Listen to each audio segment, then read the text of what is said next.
میں نے کئی دفعہ حدیث سنائی ہے کہ ایک صحابی کو نبی پاک صلی اللہ علیہ وسلم نے سرکار نے فرمایا کہ جب اس کا انتقال ہو جائے تو مجھے بتانا. صحابی بھی نوجوان تھے، 14-15 سال عمر تھی. انہوں نے پتا اپنے والد صاحب کو کیا کہا، فرمایا میرا انتقال ہو جائے تو حضور کو خبر نہیں کرنی، اس لیے کہ میں رات کو انتقال کروں گا. ایسا نہ ہو کہ نبی پاک آئیں اور یہودیوں کے محلے سے گزر کے آئیں اور کوئی یہودی حضور کو تکلیف دے. میں اپنے جنازہ حضور پڑھائیں تو بخشش ڈائریکٹ ہے کہ نہیں، فوراً جنت ہے کہ نہیں. لیکن انہوں نے کہا میں نہیں چاہتا کہ میں اپنے نفع کے لیے محبوب کو تکلیف دوں. تو محبت کا انداز تو کوئی اور ہوتا ہے. جس سے محبت ہوتی ہے اس کے تو بندہ آرام کا، سکون کا کہتا ہے جی میرا بڑا پیار ہے، ٹھاؤ میں آیا جو ہونا اس ویلے، میں ہوں دوبارہ آماندہ. یہ کیسی بات ہوگی؟ تو یہ محبت نہیں ہے، یہ لالچ ہے. بہرحال جو بات عرض کرنے جا رہا ہوں، میں مضمون پر رہتا ہوں، مضمون کو سمجھیے گا. سید صاحب کہتے ہیں وہ بندہ جب جانے لگا تو میں نے اس کو کہا، میں نے کہا یار تو سویرے پوچھ لیتا، کیا حرج تھا، صبح پوچھ لیتا. حضرت صاحب بوڑھے آدمی، آدھی رات کو تکلیف دی، ابھی 2 گھنٹے میں سحری ہونے والی تھی. تو کہتے ہیں وہ چلا گیا تو سید صاحب نے مجھے بلایا، کہنے لگے محمود مسئلہ میں نے بتایا، تمہیں کیا تکلیف ہے؟ اور پھر فرمانے لگے میرا دین میرا مشن ہے، میرا دین میرا مشن ہے. شکر کرو کسی نے بات پوچھی تو ہے نا. اور اگر کوئی میرے دین کے معاملے میں کوئی بات کرنے آتا ہے تو میں اس سے اکتاتا نہیں ہوں. تو جب انسان راضی بالرضا رہنے لگتا ہے نا، پھر وہ ہر روز نماز پڑھ کے تکلیف نہیں اسے ہوتی. پھر روز درود شریف پڑھ کے وہ یہ نہیں کہتا کہ چلو 2-4 چھٹیاں بھی کر دو. پھر روزانہ تلاوت کر کے اسے کہیں دقت محسوس نہیں ہوتی، چونکہ اب وہ چاہتا ہے کہ جس حال میں میرا رب رسول مجھے رکھیں گے، جو حکم دیں گے، میں نے اس سے کوئی تنگی محسوس نہیں کرنی، میں نے اس کے مطابق چلنا. اور قرآن مجید نے ایک نیا انداز اختیار کیا سورہ مائدہ کے اندر. اس کی آیت نمبر 119 ہے. اللہ کریم نے فرمایا رضی اللہ عنہم ورضوا عنہ، صحابہ کی بات ہو رہی ہے. فرمایا وہ اللہ سے راضی ہے اور اللہ ان سے راضی ہے. حضرت سیدنا موسیٰ علیہ السلام نے عرض کی کوہ طور پہ جا کے، مولا میری قوم پوچھتی ہے کہ کوئی ایسا کام بتا جو ہم کریں تو ہم سے راضی ہو جائے. حضرت موسیٰ کی قوم کا خیال تھا کہ تہجد کا حکم آئے گا تو پڑھیں گے، صدقات کا حکم آئے گا تو دیں گے، جہاد کی بات ہوگی تو کریں گے. کچھ جو نیک لوگ تھے ان میں سے انہوں نے یہ پیغام دیا کہ مالک ہمیں بتائے کہ وہ کس کام پہ راضی ہوتا ہے، ہم وہ کام کریں تاکہ اللہ ہم سے راضی ہو جائے. حضرت موسیٰ کلیم کہتے ہیں میں نے عرض کی مولا میری قوم پوچھتی ہے کہ کون سا ایسا کام کریں کہ تو راضی ہو جائے. تو رب کریم نے ارشاد فرمایا موسیٰ، کہتے ہیں میرا خیال تھا کوئی لسٹ ملے گی، لیکن مالک نے ایک جملہ کہا، ایک جملہ، اور تفسیروں کے دریا بہا دیے. عرش کے مالک نے فرمایا موسیٰ ان سے کہو جا کے کہ وہ مجھ سے راضی ہو جائے، میں ان سے راضی ہو جاؤں گا.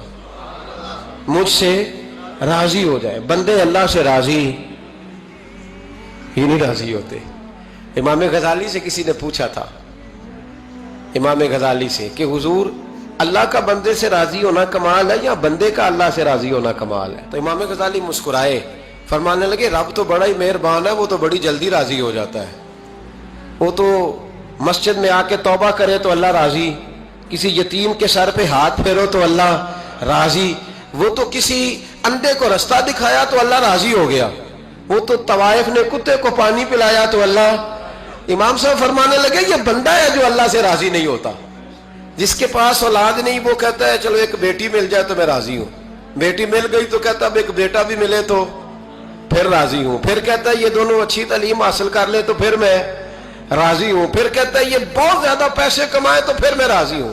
بہرحال راضی ہوتا، لیکن جو راضی ہو جاتا ہے نا، اللہ اکبر، جو اللہ سے راضی سکھی بڑا رہتا ہے، سکون میں بڑا رہتا ہے، مطمئن بڑا رہتا ہے.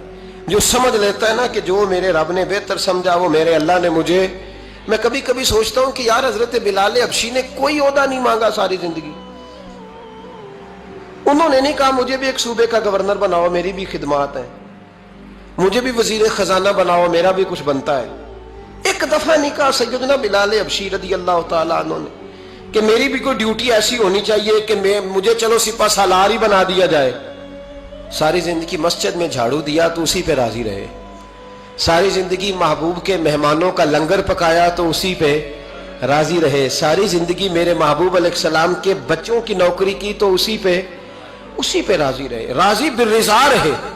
حدیث پاک سنیے، نبی پاک علیہ السلام نے ایک دن صحابہ سے پوچھا کہ تم کیا سمجھتے ہو، اپنے دل کو جب پوچھتے ہو، دل پہ توجہ کرتے ہو تو کیا جانتے ہو؟ تو صحابہ عرض کرنے لگے یا رسول اللہ، جب ہم اپنے دل پہ توجہ کرتے ہیں تو ہم سمجھتے ہیں کہ اللہ نے ہمیں ایمان عطا فرمایا ہے۔ تو حضور نے فرمایا تمہارے ایمان کی دلیل کیا ہے؟ ایمان کی کوئی دلیل بھی تو ہوتی ہے نا۔ ہمارے زمانے میں تو کوئی دلیل نہیں، نماز نہیں پڑھتا پھر بھی میں مسلمان ہوں، روزہ نہیں رکھتا پھر بھی مسلمان، جھوٹ صبح سے شام تک، کہتا خبردار کسی نے مجھے ذرا بھی بات کی سب سے بڑا مسلمان میں ہی ہوں، بددیانتی، دھوکہ، فریب، فرار، لیکن خبردار کسی نے کوئی بات کی سب سے بڑا مفتی میں ہی ہوں۔ جرم سارے پائے جاتے ہیں، دلیل کیا ہے بھائی؟ اگر کسی دیکھیں نا، اگر درخت ہے تو دلیل یہ ہے کہ پھل بھی ہے، شاخیں بھی ہیں، لیکن تو صاحب ایمان ہے تو دلیل کیا ہے؟ تو نبی پاک صلی اللہ علیہ وسلم نے صحابہ سے پوچھا کہ تم ایماندار ہو تو دلیل دو۔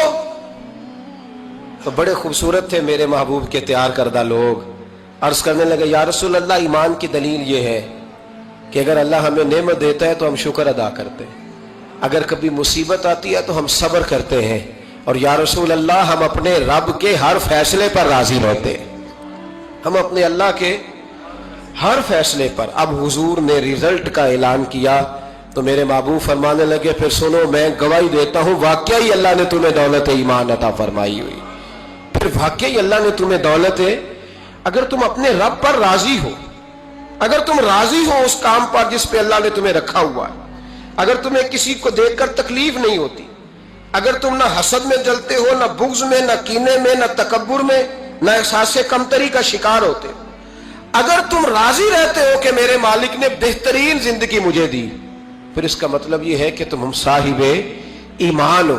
ہمارے زمانے میں لوگوں کی وہ تکلیفیں، صبر نہیں ہے، سکون نہیں ہے، بے چینی سی ہے، بے قراری سی ہے، معاشرے میں ایک عجیب سی ہلچل ہے، ہر آدمی سمجھتا ہے کہ وہ سامنے والا جو شخص ہے نا وہ بڑا سکھی ہے اور میں بڑی تکلیف میں ہوں۔ میں رات اپنے پیر بھائیوں کو سمجھا رہا تھا، میں کہہ رہا تھا یاد رکھنا جس آدمی کا عہدہ بڑا ہوتا ہے نا اس کا زخم بھی بڑا گہرا ہوتا ہے، اس کا زخم بھی بڑا، ہاں وہ کسی شاعر نے، شعر اردو کا ہے اور تھوڑا وقی تھا شاعر بھی، تو بات بھی اس کی تھوڑی وقی ہے، چلیں آپ سیانے لوگ ہیں آپ کی سمجھ میں آ ہی جائے گی۔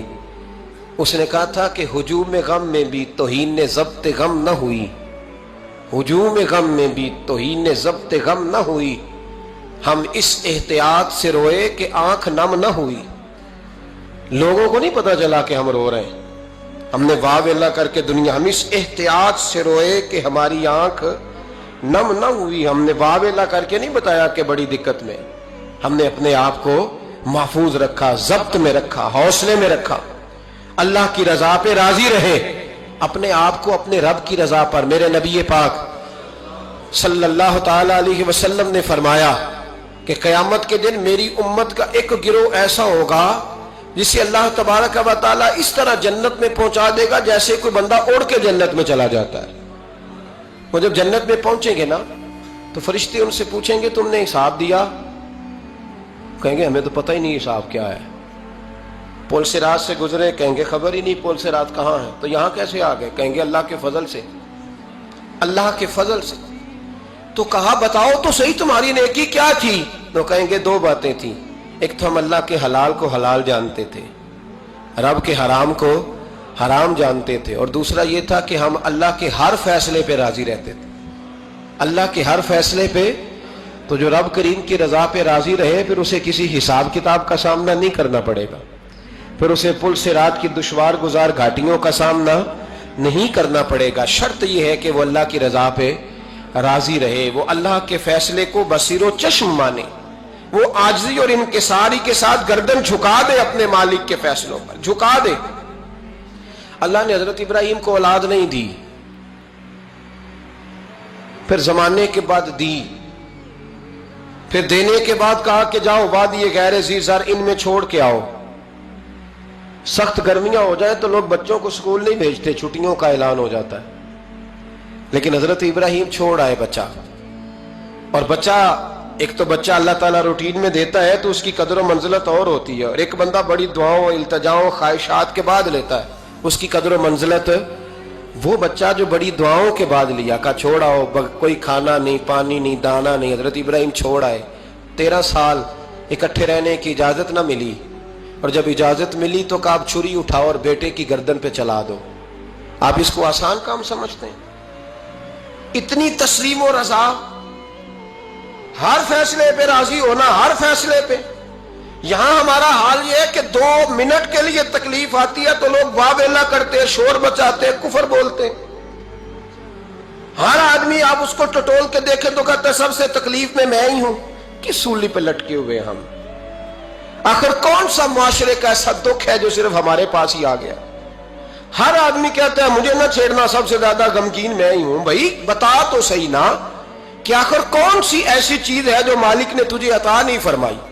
لیکن ہماری آزمائشیں ہیں، ہمارے جملے ہیں، ہماری گفتگو ہے کہ ان سے شکوہ چھلکتا ہے، ان سے شکایتیں ٹوٹ ٹوٹ کے نیچے گرتی ہیں۔ ہم یہ سوچتے ہی نہیں کہ ہمیں نہیں پتا ہمارے حق میں بہتر کیا ہے، ہمارے رب کو پتا ہے کہ ہمارے حق میں بہتر کیا ہے۔ اس لیے لوگ شکایت نہیں کرتے تھے، آج ہر بات پر شکایت ہے، ہر بات پر لوگ شکوہ کرتے ہیں، اور ہر بات پر لوگ اللہ تبارک و تعالیٰ کی بارگاہ ناز کے نافرمان بنتے ہیں۔ اور پھر سوال کیا، یا اللہ تو راضی ہو جا، یا اللہ تو۔ اور اللہ کیا فرماتے ہیں؟ فرماتے ہیں موسیٰ اپنی قوم سے کہو یہ مجھ سے راضی ہو جائے، میں بھی ان سے راضی ہو جاؤں گا۔ حضرت رابعہ بصری رحمت اللہ تعالی علیہ نا طبقہ صوفیاء میں ایک بڑی منفرد حیثیت رکھتی ہیں، علیحدہ ایک مقام ہے، اور ان کی زندگی بتاتی ہے کہ اللہ کی معرفت اور رب تبارک و تعالیٰ کا قرب صرف مرد کے لیے خاص نہیں، اگر عورت بھی توجہ کرے تو اللہ اسے بھی خزانے کھول کے عطا فرماتا ہے، اسے بھی اللہ خزانے کھول۔ حضرت رابعہ بصری اکثر نہ اولیاء اللہ کی مجالس میں جا کے بیٹھتی تھیں، بیٹھتی پردے کے اندر تھیں لیکن بیٹھا کرتی تھیں۔ جو لوگ اس رستے کے مسافر ہوتے ہیں وہ بات کو سمجھتے ہیں کہ یہ گہرا معاملہ ہوتا ہے، کسی جگہ سے کوئی ایسی چیز ملتی ہے جس کو فوری طور پر طبیعت اور نفس قبول نہیں کرتا، لیکن جو صوفیاء ہوتے ہیں نا، سالکین طریقت، معرفت کے رستے کے مسافر، وہ چونکہ مسافر ہوتے ہیں تو انہیں جو بندہ بھی منزل کا رستہ بتاتا ہے وہ اس کی بات غور سے سنتے ہیں، اعتراضات نہیں کرتے، شکوے نہیں کرتے، بن کے نہیں بیٹھ جاتے۔ ہمارے زمانے میں مسافر نہیں ہیں طریقت کے، ہمارے زمانے میں یہاں مرید کامل ہیں یا پھر پیر ہیں جو مطلق العنان ہے، جن کے سامنے جو سوال ہی نہیں پیدا ہوتا کسی اور کی بھی سنے، ممکن نہیں۔ حضرت رابعہ بصری بیٹھی تھی، حضرت سفیان ثوری بہت بڑا نام ہے، یہ وہ شخصیت ہے کہ جب جایا کرتے تھے تو اولیاء اللہ کھڑے ہو کے ان کا استقبال کرتے تھے، بغداد میں اتنا بڑا درجہ تھا ان کا۔ حضرت جعفر بن سلیمان بھی بیٹھے تھے، سفیان ثوری بھی بیٹھے تھے۔ تو حضرت سفیان ثوری دعا مانگنے لگے، جناب رابعہ بصری پردے کے اندر بیٹھی ہوئی تھی، دعا مانگنے لگے، اے اللہ مجھ سے راضی ہو جا، اے اللہ مجھ سے راضی ہو جا، اے اللہ مجھ سے۔ دیر تک دعا مانگتے رہے تو بی بی صاحبہ، مائی صاحبہ اندر سے بول پڑی ناراض ہو کے، کہنے لگی بس کر سفیان، کیا دعا مانگ رہا ہے تو، کب سے میں سن رہی ہوں، بس کر۔ کیا ہوا، تو کیوں ناراض ہوتی ہے؟ فرمانے لگی سفیان تو نے ایک بار بھی کہا میں نے برداشت کیا، دوسری بار بھی کہا، بتائیے دعا ٹھیک ہے کہ نہیں ان کی؟ اے اللہ تو مجھ سے راضی ہو جا، اس دعا پہ ناراض ہوگی مائی صاحبہ۔ کہنے لگی تو نے ایک بار بھی مانگی تو میں چپ رہی، دوسری بار بھی مانگی تو اب تو چپ ہی نہیں کر رہا، بس کر۔ تو حضرت سفیان کہنے لگے چل میری اصلاح کر دے۔ تو مائی صاحبہ کہنے لگی تو یہ تو کہہ رہا ہے یا اللہ راضی ہو جا، یا اللہ راضی ہو جا، پہلے تو بتا تو اللہ سے راضی ہے؟ پہلے اپنے نفس پر نظر ڈالنا، تو راضی ہے؟ روز نہیں مانگتا کہ 2 کروڑ چاہیے، 6 کروڑ چاہیے، انسان کا نفس روز نہیں کہتا بڑی گاڑی چاہیے، روز نہیں کہتا میرے بھی ٹھاٹ باٹ ہو، میں بھی بڑی گاڑی میں کھڑے ہو کے لوگوں کو ہاتھ لہرا کے لیڈر بنوں، روز نہیں کہتا میرا بھی بڑا نام ہو۔ پہلے بتا نا تو راضی ہے؟